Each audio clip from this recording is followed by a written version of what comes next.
ना अब आपका ये क्वेश्चन आएगा। इस क्वेश्चन में क्या है, इस क्वेश्चन में ये गैल्वेनोमीटर है, इसका ये इंटरनल रेजिस्टेंस है जो अलग से दिखाया हुआ है, ठीक है। सो ये जो है क्वेश्चन में ही गिवन है that this is an unbalanced bridge. So इस क्वेश्चन में क्या है, जब ब्रिज अनबैलेंस्ड है तो कुछ करंट फ्लो करेगा, ठीक है। तो जो करंट है वो आपको निकालना है, the current through the galvanometer, ये आपको निकालना है। सो इस क्वेश्चन में कोई रेफरेंस नहीं दिया कि आपको ये करंट निकालना है या फिर ये करंट निकालना है। तो जब आपको रेफरेंस नहीं दिया तो किस तरह से क्वेश्चन का आपको आंसर देना होगा, ये मैं आपको सॉल्व करके बताऊंगा, ठीक है। सो आपको इस ब्रांच में करंट निकालना है, ठीक है, इस ब्रांच में करंट निकालना है। सो आप थेवेनिन थ्योरम अप्लाई करें। सो जब आप थेवेनिन थ्योरम अप्लाई करेंगे और थेवेनिन के अलावा आप ये भी कर सकते हैं दैट यहाँ V1 एंड यहाँ आपका V2 हो गया, ठीक है। यहाँ ये आपका 220 वोल्ट्स हुआ, ठीक है। यहाँ भी कितना होगा, ये सारा एक ही नोड है तो ये भी 220 होगा, ठीक है, प्रोवाइडेड दिस इज़ रेफरेंस, ठीक है।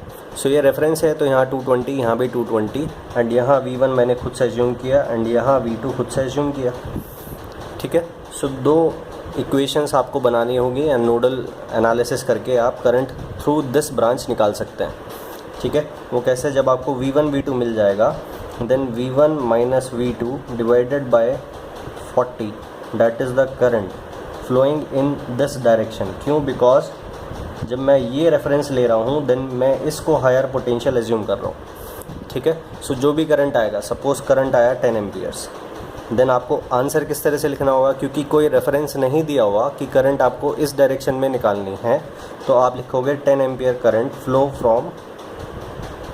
flows from node A to B, ठीक है। इस तरह से आपको फाइनल आंसर देना होगा। सो एनालिसिस करते हैं, बट मैं एनालिसिस थेवेनिन से करना चाहता हूँ। नोडल से आप खुद से करके देख सकते हैं, मैं थेवेनिन से करना चाहता हूँ। सो थेवेनिन से सबसे पहले मैं RTH निकालता हूँ। सो RTH निकालने के लिए there is no dependent source, इसलिए आप क्या करें, इंडिपेंडेंट सोर्सेस को सबसे पहले डीएक्टिवेट कर दें। सो ये वोल्टेज सोर्स है, आपने इसको शॉर्ट कर दिया, ठीक है। जिस ब्रांच में आपको करंट निकालना है उस ब्रांच को ओपन कर दिया, ठीक है। फिर उसके बाद ये रेजिस्टेंस हुआ आपका एंड ये आपका 600, ये आपका 400 हुआ, ये आपका 3K एंड ये आपका हुआ 1K। सो डायरेक्टली अगर आप देखें, ठीक है, आपको शायद नहीं दिख रहा होगा दैट 3K एंड 4K, किसी को लग रहा होगा कि जो करंट यहाँ पे जाएगी वो दोनों रेजिस्टर में जाएगी, तो ये सीरीज़ में है और ये सीरीज़ में है तो दोनों शॉर्ट हो गए, ठीक है। ये डाउट आएगा, बट ऐसा नहीं है।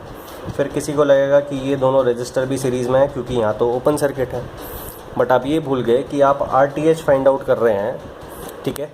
एंड RTH फाइंड आउट करने का एक्चुअल तरीका क्या है कि आप यहाँ प्लस माइनस 1 वोल्ट या 1 एम्पियर का सोर्स लगाएं एंड जो करंट ये भेजेगा वो निकालें, and RTH would be V, that means 1 divided by current delivered by this 1 volt source, ठीक है।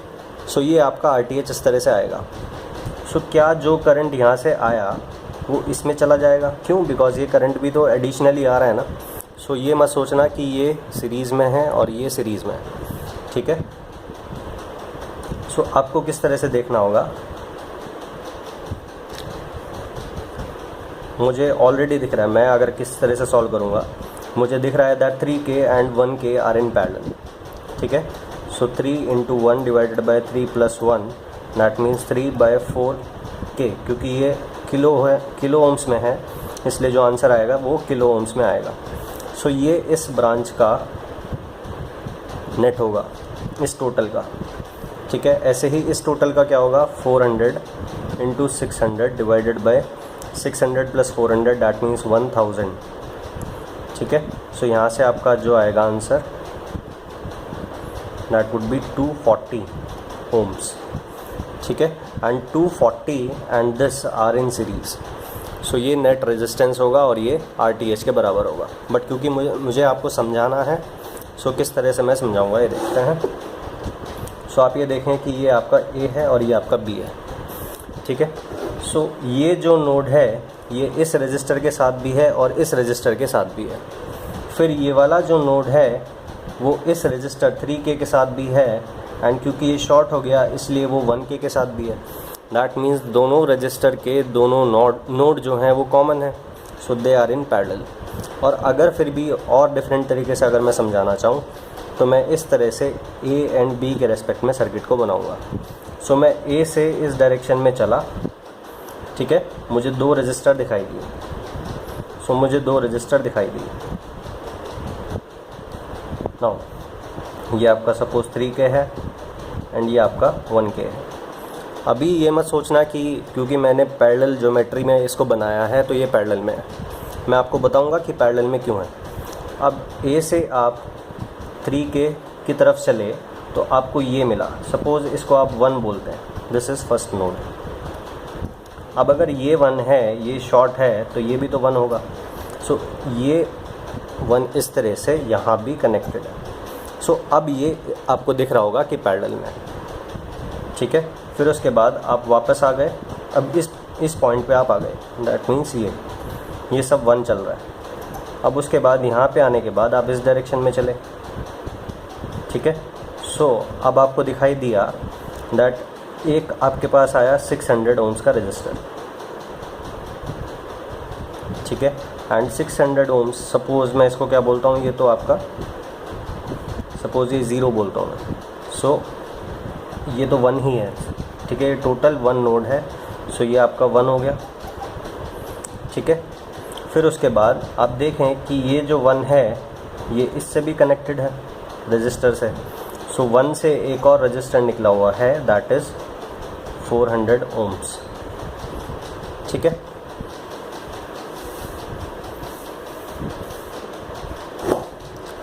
नाउ अब ये जो 1 है ये 1 है और ये भी 1 है, ठीक है। अब 1 से 600 की तरफ आप चले तो आप B नोड पे आ गए। सो ये B नोड है, दैट मीन्स ये शॉर्ट कर दो, इस तरह से कनेक्ट कर दो, ठीक है। और ये B 400 से भी कनेक्टेड है लाइक दिस, ठीक है। सो ये आपका, आप इस सर्किट को इस तरह से ड्रॉ कर सकते हैं, एंड ये जो होगा दैट इज़ RTH। सो ये दोनों पैरेलल में हैं, ये दोनों पैरेलल में हैं, और टोटल ये फिर जो आएगा वो सीरीज़ में है। सो 3K पैरेलल टू 1K आपका आएगा 3 डिवाइडेड बाई 4K, एंड ये आपका कितना आया था 240 ohms. That means RTH is equals to 3/4 into 1000, ठीक है। तो ये आपका आएगा 720 और 750, ठीक है, प्लस जो आएगा आपका 250 प्लस 240, सॉरी 750 प्लस 240, ये आपका कितना आएगा 990। सो ये आपका RTH होगा। अब आपने RTH निकाल लिया, अब आपको निकालना है VTH। सो VTH किस तरह से निकालेंगे, आपको एक्चुअल सर्किट लेना है और जिस ब्रांच में आपको करंट निकालना है उसको ओपन सर्किट कर दो, एंड वहाँ जो वोल्टेज आएगा दैट इज़ VOC। सो देखते हैं VOC क्या होगा। सो अब आपको निकालना है V ओपन सर्किट, जिसको हम VThevenin बोलते हैं, ठीक है। नाउ अब VThevenin के लिए एग्जैक्ट सर्किट लेना होता है आपको। सो ये आपने ले लिया इस तरह से। नाउ इस ब्रांच को आपने ओपन कर दिया, ठीक है। नाउ अब यहाँ कोई करंट नहीं होगा, अब ये दोनों सीरीज़ में होंगे, ठीक है, 3K and this is 1K। अब उसके बाद क्योंकि ये ब्रांच ओपन है तो जो करंट यहाँ पे आएगा वो करंट नीचे भी जाएगा, दोनों रेजिस्टर में सेम करंट जाएगा, तो ये दोनों भी अब सीरीज़ में है, ठीक है। नाउ अब A B, ये जो आपको यहाँ वोल्टेज दिखाई देगा that is VOC, that means अगर मैं इसको V1 बोलता हूँ और इसको V2 बोलता हूँ, then V1 minus V2 is VOC। ठीक है, सो सपोज़ मैं इसको ग्राउंड ले लेता हूँ, तो यहाँ जो वोल्टेज है दैट इज़ V1 एंड ये जो वोल्टेज है दैट इज़ V2। ठीक है, नाउ 220 इस सीरीज़ रजिस्टर कॉम्बिनेशन के अक्रॉस आ रहा है, और ये जो सीरीज़ रजिस्टर का कॉम्बिनेशन है ये क्या है, ये रजिस्टर का कॉम्बिनेशन ये सीरीज़ में है बेसिकली, तो वोल्टेज डिवीज़न आप अप्लाई कर सकते हैं। So V1 is equals to 1K divided by sum of resistance that means 4K into voltage across the combination that is 220। ठीक है, सो K से K कैंसिल हो जाएगा एंड 4 हो जाएगा आपका 4 5 20 एंड 4 5 20, सो 55 वोल्ट्स आपका आया 55 वोल्ट्स दैट इज़ V1। ठीक है, अगर ये रेफरेंस है तो फिर उसके बाद आप V2 निकालेंगे।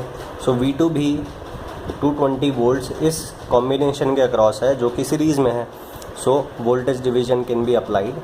सो 600, ये K नहीं है, 600 ओम्स है, so 600 divided by sum of resistance that means 1000 into 220, so ये 1 2 1 2 और ये आपका, so 6 2 12 6 2 12 13, so V2 is 132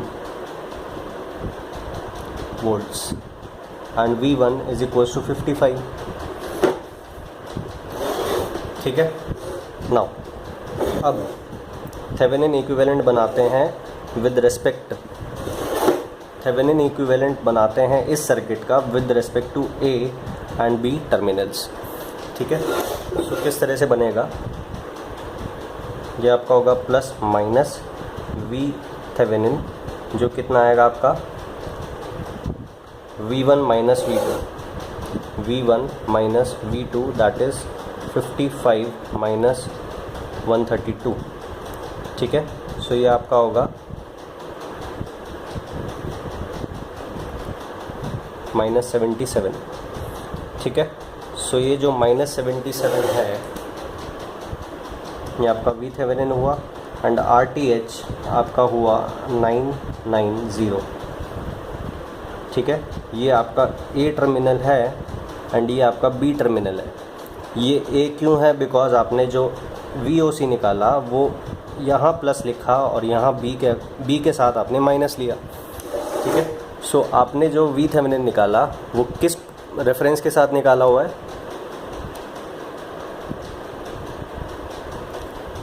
A को आपने पॉजिटिव लिया, B को नेगेटिव लिया।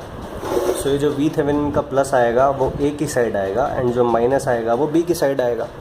नाउ अब आपको करंट निकालनी है। अब ये गैल्वेनोमीटर ब्रांच आपकी आ गई। ठीक है, ये आपका गैल्वेनोमीटर ब्रांच में 40 ओम्स है। ठीक है, सो ये 40 ओम्स जो है इसमें आपको करंट निकालनी है। गैल्वेनोमीटर ये आइडियल हो गया क्योंकि जो इंटरनल रेजिस्टेंस है गैल्वेनोमीटर का वो आपने बाहर शो कर दिया। सो ये गैल्वेनोमीटर को आप शॉर्ट कर सकते हैं। सो बेसिकली ये आपको निकालना है करंट।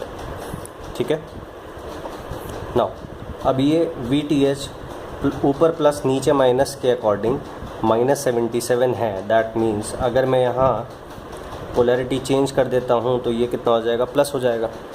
ठीक है, दैट मीन्स जो करंट होगा वो प्लस में से निकलेगा। So current B to A flow करेगा। ठीक है, not A to B। So B to A current flow करा suppose I, so I is equals to voltage that is 77 divided by total resistance, ये दोनों series में है 99 + 40, ये आपका करंट होगा एंड जो भी वैल्यू आएगा, ठीक है, ये जो वैल्यू आएगा आपका that would be 74.76 milliamperes. ठीक है, सो ये 74.76 मिली एम्पियर, क्योंकि उसने कोई रेफरेंस नहीं दिया, उसने बोला कि करंट थ्रू द गैल्वेनोमीटर निकालो। सो उसने कोई रेफरेंस नहीं दिया करंट के लिए कि इस ब्रांच में निकालना है फ्रॉम A to B या B to A। ठीक है, सो आपको खुद से लिखना होगा that current through galvanometer is 74.76 milliampere flowing from B to A node. ठीक है, या फिर अगर आप इस तरह से लिखते हैं I ये नीचे वाला करंट आप निकालते हैं, ठीक है। सपोज़ मैं ये -77 लेके करता, ठीक है, तो ये जो करंट होता है ये कितना आता, -74.76 मिली एम्पियर। सो आपको जो आंसर लिखना होता है वो इस तरह से लिखना होता है, -74.76 milliampere from A to B, ठीक है। सो इस तरह से आपको लिखना होता। सो ये कुछ चीज़ें हैं जो नेटवर्क्स की आप मेजरमेंट में अप्लाई कर सकते हैं। मेजरमेंट में कुछ नहीं होता, आपको एक बार पता लग गया कि जो गैल्वेनोमीटर है उसको किस तरह से इक्विवेलेंट उसका सर्किट ड्रॉ किया जाता है। सो उसके बाद जो भी बचेगा वो आपका सर्किट जो है वो सर्किट एनालिसिस से ही आप कर सकते हैं, ठीक है। सो सर्किट एनालिसिस इसलिए बहुत इम्पॉर्टेंट है सब्जेक्ट। सो अगर आपको सर्किट एनालिसिस आ गया सो आपको बेसिकली 50% इलेक्ट्रिकल आ जाएगा, ठीक है। सो सबसे पहले आपको सर्किट एनालिसिस करना चाहिए, बाकी लोग मशीन्स करना चाहते हैं सबसे पहले, मर्जी है उनकी, ठीक है। सो ये आप इस तरह से कर सकते हैं। ये मेजरमेंट का प्रॉब्लम है बेसिकली, ठीक है। अब मेजरमेंट का प्रॉब्लम है तो इसका मतलब ये नहीं है कि आप नेटवर्क थ्योरी से नहीं कर सकते। कुछ चीज़ें ऐसी है जो नेटवर्क थ्योरी से नहीं कर सकते आप मेजरमेंट में, ठीक है। बट 50% जो है मेजरमेंट वो आप नेटवर्क थ्योरी से कर सकते हैं। फॉर एग्ज़ाम्पल ब्रिजेज़ वगैरह हैं, सब नेटवर्क थ्योरी है, ठीक है।